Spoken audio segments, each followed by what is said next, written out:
पर जी आपने सत्संग में कलयुग के घोर 5 महापापों को बताया। जुआ खेलना, व्यभिचार करना, मांस खाना, शराब पीना और हिंसा करना। महाराज जी आज कलयुग में तो इसका भरपूर संग मिलता है। महाराज जी ऐसे में अपने आप को कैसे बचा के रखें महाराज? नहीं, भरपूर तो रहेगा ही। कलयुग ने वादा किया है ब्रह्मा जी से। कथा में यह भी बताया कि चारों युग ब्रह्मा जी के पुत्र हैं, सतयुग, त्रेता, द्वापर, कलयुग। तो ये भगवान ब्रह्मा जी के समीप गए तो भगवान ब्रह्मा जी ने कहा जाओ हमारे सृष्टि में अपने अपने कार्य का विस्तार करो। तो पहले सतयुग प्रणाम किया तो बोले देखो तुम्हारे कार्य विस्तार में हमने नरक की भी रचना की है, तो उधर ध्यान रखना। तो सतयुग ने कहा हमारे राज्य में कोई नरक नहीं जाएगा।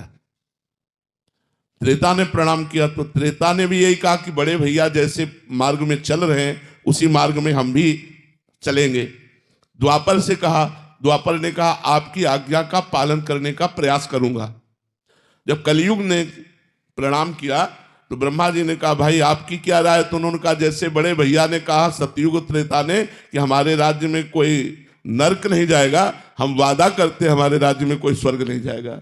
इसलिए देखो घर घर शराब, घर घर अब गंदगी की बातें बढ़ती चली जा रही हैं। नए बच्चे गंदी बातों पर ज्यादा रुचि रख रहे हैं। अब कौन मान रहा है कि ये अपराध है शराब पीना, मांस खाना, व्यभिचार करना? तो कली का ऐसा प्रभाव बढ़ रहा है कि ये दोष बढ़ते जाएंगे। महाराज परीक्षित ने 5 स्थान दिए हैं, तो वो राजा है, हर हृदय में वो अपना जाल फेंक रहा है। ये बढ़ता चला जा रहा है, इसे लोग वीआईपी समझते हैं। अब पीछे जब कोई उत्सव होता, हम अपने गांव की बात बता रहे हैं, तो जैसे निमंत्रण दिया जाता तो सबके पैर धुले जाते थे, सुंदर पट्टी बिछाई जाती थी गाय के गोबर से लिपे हुए स्थान में, और दोना पत्तल पत्तों के बने हुए दोने, और बढ़िया प्रसाद बैठ करके पवाया जाता। अब आप नहा धोए, न पैर धोए, जूता मोजा पहने, कोई पवित्रता नहीं, कोई। अब बताओ बुद्धि कैसे शुद्ध रहेगी, कैसे शुद्ध रहेगी? अब वो भोजन किसी को पवाया जाए वैसे बैठा के तो लोग मजाक नहीं बना देंगे। पावा पैर धोआ जाए, उसको पट्टी में बैठाया जाए, बढ़िया सब्जी, खीर, पूड़ी, पुआ, क्या चाहे जितना बढ़िया बनाओ वो क्या। तो आज की सोच जो हमारी है वो कलयुग के प्रभाव से प्रभावित होकर गलत आचरणों की तरफ बढ़ रही है।